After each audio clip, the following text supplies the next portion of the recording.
Hey friends, it's Kathie Owen, and today I want to talk about something I've been reflecting on a lot lately, and that is this question here. Is anxiety an addiction? Now, I know that might sound strange at first.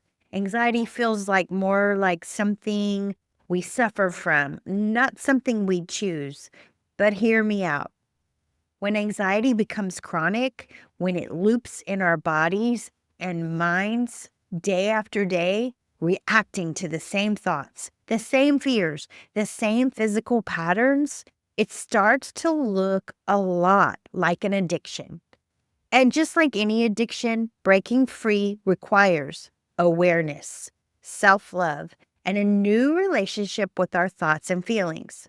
So, today I'm walking you through not only what the anxiety cycle is, but also how I've personally been breaking that cycle in my own life, using tools like Louise Hay's mirror work, revising anxious thoughts, and practicing floating. Yeah, exactly. Through fear instead of fighting it. Let's dive in. You're listening to Kathie's Coaching Podcast. I'm your host, Kathie Owen.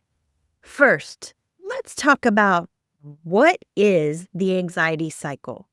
At its core, anxiety is your body's survival response. It's actually healthy. But when you start getting anxious thoughts about feeling anxious, that's when it becomes a loop. It's called second fear. Anyways, here's how it usually works. You might feel a trigger, a thought, a sensation, a memory. That trigger sparks fear. The fear causes physical symptoms like a racing heart, a tight chest, or dizziness, or all of the above. And those symptoms make you think something is wrong. So your brain doubles down. It's just doing its job. And now you're afraid of the anxiety itself. Boom, you've been trapped in the cycle. And like any loop, the more we repeat it, the stronger it gets. It becomes familiar, almost comfortable, almost addictive. And for me, that addiction looked like constant worry, especially about, I don't know, finances, about my dog's health, and about whether I was doing enough or being enough. But once I realized I was rehearsing the same anxious script every day, I knew something had to change. I mean, we think over 90,000 thoughts a day. And imagine this, if they turn into a pattern and they keep repeating, it's time to change that pattern. So, how do we interrupt the loop? Here's what's helped me, and it might help you too. Number one, mindfulness and meditation.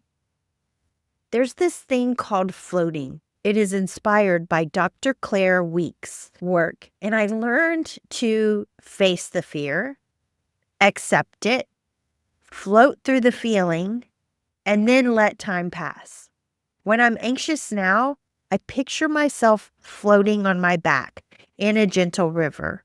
But you can also picture yourself floating on a cloud. And you don't resist it. You don't fight. You just float and accept it.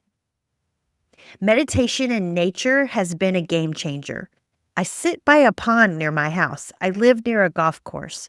And I just sit there and I breathe and I let the ducks and nature, the trees, remind me that peace is available, even when my mind is loud.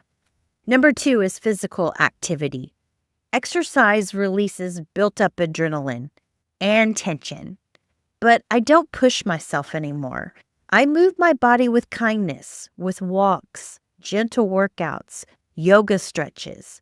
The goal is release, not punishment. And let me tell you something. I've been in fitness all of my life. I've been one that loves going to the gym and loves working out. But I practice something a little different. I practice kindness. I mean, movement is important. I realize that. So I changed up my fitness routine. And I do walking, or I do a gentle workout, or I do yoga and stretch it out. Number 3 is cognitive restructuring. So let's go back to how many thoughts we think a day. If we think over 90,000 thoughts a day, imagine that. And a lot of times we don't even know what those thoughts are. So cognitive restructuring is all about rewriting those thoughts, rewriting the inner script. I ask myself, is this thought even true? I then revise it. I rewrite it like a loving mother would, or as a loving parent would write to a child. Instead of, I'm never going to figure this out, I say, I'm figuring this out one step at a time, and I'm doing better than I think. This is cognitive restructuring. And let me add something. There's power in support. Breaking the anxiety cycle doesn't happen in isolation. So I'm part of a mastermind. I'm part of Flow-Based Mastermind with my mentor, Joseph Rodriguez. And I will have links to his YouTube channel in the show notes and description below. But inside of this mastermind, I have met coaches like Cynthia, who is a manifestation coach, and Mark. Mark would talk during the mastermind about working with his clients who had anxiety. He had anxiety in his lifetime, and I knew it from the stories that he shared. And these stories really inspired me.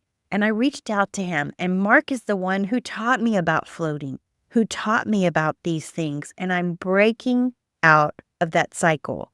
I'm breaking through. But that's the power of support. Here's what helped me. I talk to family and friends who listen without trying to fix me. You don't need to be fixed. You just need somebody to listen. And then I hired coaches and mentors like Cynthia and Mark, who remind me that I am not broken. In fact, I'm learning ways to help other people, which inspires me and lights me up. And then there's people like you who listen to my YouTube channel, who read my blog posts. And this is an amazing community. The support here lifts me up every single day, and I believe in that ripple effect. So when I'm talking about what I went through, I believe that that ripple effect helps others in your life as well. And let's be real, sometimes we need professional help, therapy, medication, coaching. There's zero shame in getting tools and guidance. And let me remind you of something. It's a long-term management. You don't just beat anxiety once. You manage it over time. In 2006, I was diagnosed with complex post-traumatic stress disorder. This means I'm on a journey. I'm not at a destination.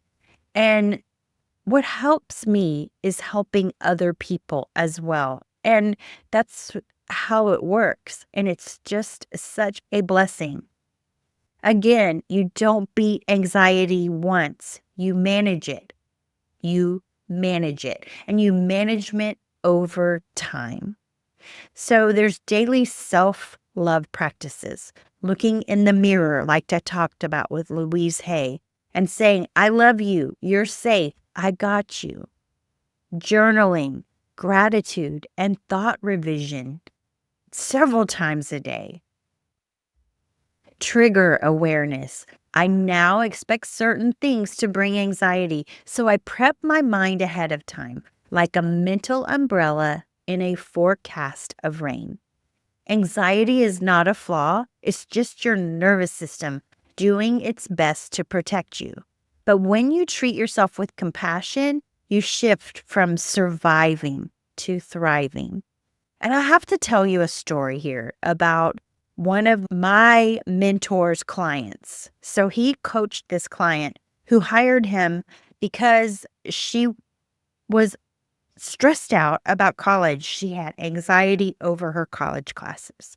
and she worked with him for several years. Well, at one point in time, her brother got shot in front of her, and she was able to remain calm. This means she managed the anxiety. Not only that, he saw her several years later and she told him how her life was going. She told him that she had just graduated college and she said it like no big deal. So, what happened was she progressed over time and the anxiety was managed. And to think she even managed her anxiety with her brother being shot and was able to remain calm in that situation. Can you imagine? Anyways, I aspire to be like that as well. So it's maintaining progress and preventing a relapse. This part is key. Keep practicing, even on the good days. Keep reflecting, even when you think you've got it. And when anxiety whispers again, because it will, I promise you, meet it with love, not fear. The goal isn't to never feel anxiety again. Remember, anxiety is a healthy response. The goal is to no longer be afraid of it. So, final thoughts here. Is anxiety an addiction? In some ways, yes, because it is a loop, it is familiar, and it feeds on repetition.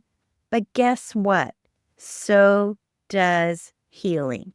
With enough love, awareness, and gentle consistency, you can rewire your brain. Again, let's rewire those 90,000 thoughts a day into something more productive. You can float instead of fight or flight. You can revise instead of rehearse. And you can love yourself into safety and calm.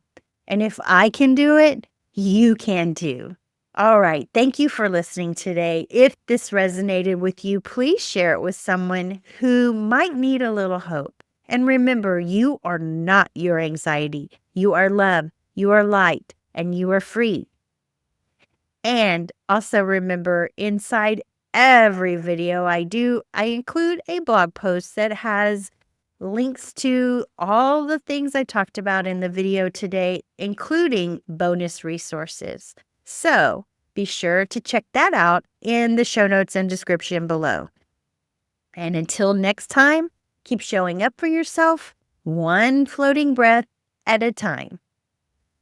All right. Peace out and namaste.